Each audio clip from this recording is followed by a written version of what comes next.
Վերջերս փոփոխություններ են տեղի ունեցել եւ ինչպես գիտենք տրանսպորտային միջոցների հաշվառման մեծ պահանջարկ ունեցող համարանիշերի չափորոշիչները սահմանում է Հայաստանի Հանրապետության կառավարությունը, իսկ դրանց հատկացման գները սահմանում է Հայաստանի Հանրապետության ներքին գործերի նախարարը եւ վերջերս կառավարության որոշման մեջ տեղի են ունեցել փոփոխություններ, այլ կերպ ասած լրացվել են հաշվառման մեծ պահանջարկ ունեցող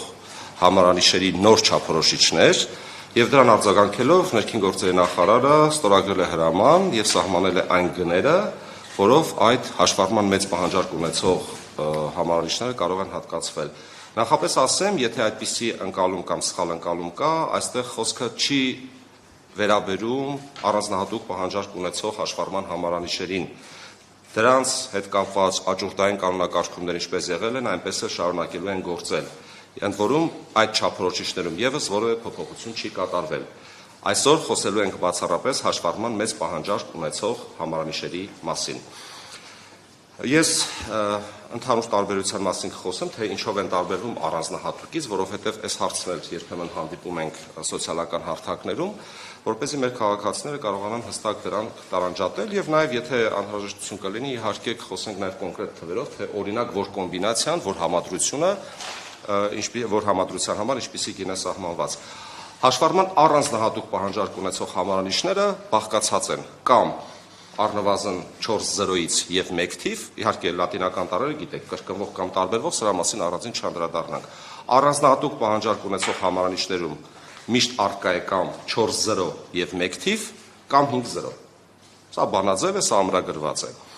Բայց մեր քննարկումները, քաղաքացիների ստացված դիմումները, հետազոտություններն ինչ են ցույց տալիս, որ այնուամենայնիվ հաշվառման մեծ պահանջարկ ունեցող համարանիշների չափորոշիչներում դեռևս ընդգրկված չեն եղել այնպիսի համադրություններ, որոնք իսկապես քաղաքացիների շրջանում ներկայացնում են որոշակի հետաքրքրություն։ Հիմա ես փորձեմ բանաձևել, թե ինչն ենք փոխել, կոնկրետ կոմբինացիան ենք անդրադառնանք։ Նախատեսել ենք այնպիսի չափորոշիչներ, երբ համարանիշի մի կողմում դա կլինի 2 նիշ կամ 3 նիշը, թվերի մասին է խոսքը, միշտ գտնվում են զրոները։ Ֆիզիկական անձնասպառագայում գիտեք, սկզբից 2 զրո է, իրավաբանական անձնասպառագայում 3 զրոն է, կամ 2 նիշ եւ 3 նիշ համապատասխանաբար։ Լատինական տառերը, ինչպես բոլոր պարագաներում, կարող են լինել նույնը, այսինքն կրկնվող կամ տարբերվող։ Մյուս կողմում թվերից կամ նույն թիվը կրկնվում է, ասենք 3 հատ 1, կամ երկու թիվ կա, որոնցից մեկն է կրկնվում, ասենք 121։ 121 համադրության մեջ 2 հատ 1-ը կրկին կրկնվում է։ Հասկանալի է։ Այսինքն, եթե ամփոփենք այս նկարագրությունը, միշտ մի կողմ գտնվում են զրոներ, ներողություն,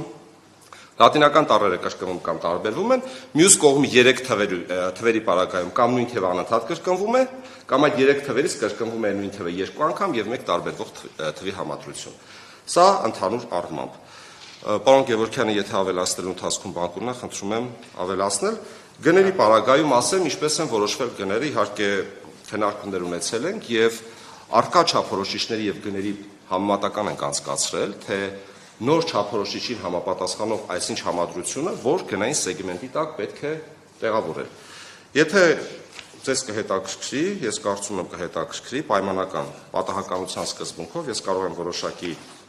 այսպես ասած համադրություններ հրապարակել, ասեմ, որ գնային սեգմենտը 250,000-ից մինչև 8 միլիոն միջակայքում է սահմանվել, գիտեք երևի, որ մեծ պահանջարկ ունեցող հաշվառման համարանիշերի նվազագույն շեմը սկսվում է 60,000 դրամից եւ ավարտվում է 8 միլիոնով։ Այսինքն սա նշանակում է, որ ներքին գործերի նախարարի հրամանի առումով մենք բոլոր գնային սեգմենտներում չափորոշիչներ չենք ավելացրել։ Մենք ավելացրել ենք այն սեգմենտներում կառավարության որոշմամբ եւ հետո տեղայնացրել նախարարի հրամանով, որոնք տեղավորվում են 250,000-ից մինչեւ 8 միլիոնի միջակայքում։ Օրինակ, 250,000 դրամի սեգմենտում այսպիսի համադրություն ենք ավելացրել 00 +- XXY։ Այսինքն, ինչպես ես նշել եմ, մի կողմ 0-ն է, սա ֆիզիկական անձանց հատկացող համարանիշ է, 2 հատ 0 մի կողմ, +- նշանակում է տարբերվող լատինական տառեր, XXY իմ ասածն է, XX-ը կրկնվում է դա նույն թիվն է, Y-ը տարբերվող թիվն է։ Օրինակ, պատահականության սկզբունքով 00 A AB լատիներեն եւ 771 օրինակ։ Այսպիսի համադրություն։ Ունենք Օրինակ 600,000 դրամանոց սեգմենտից օրինակ բերենք XX պլյուս մինուս 3 հատ 0, էլի մի կողմ ունենք 0, էլի մի կողմ ունենք թվերի համադրություն եւ կրկնվող կամ տարբերվող լատինական ուրեմն տառեր։ Նույն համաչափությունը պահպանված է նաև իրավաբանական անձանց հատկացվող համարանիշերի պարագայում, արդեն իմ ասած սկզբունքով 3 նիշը պարզապես գալիս է ավելի սկիզբ։ Ես նաև ասեմ, որ պարոն Գևորգյանի հետ էլ մենք այդպիսի քննարկում չէ, ուղղակի տեղեկատվության փոխանակում ենք ունեցել, խոսքը վերաբերում է այն հաշվառման համարանիշերին, որոնք պարունակում են 7 նիշ։ Սա կանխելով այն հարցերը, թե արդյոք կարող են այս համարանիշները հատկացվել մոտոցիկլետներին եւ այլ փոխադրամիջոցներին։ Ոչ, սա այն տրանսպորտային միջոցների համար է նախատեսված, որոնց համարանիշների համար նախատեսված է 7 նիշ, այսինքն 5 թիվ եւ 2 տառ։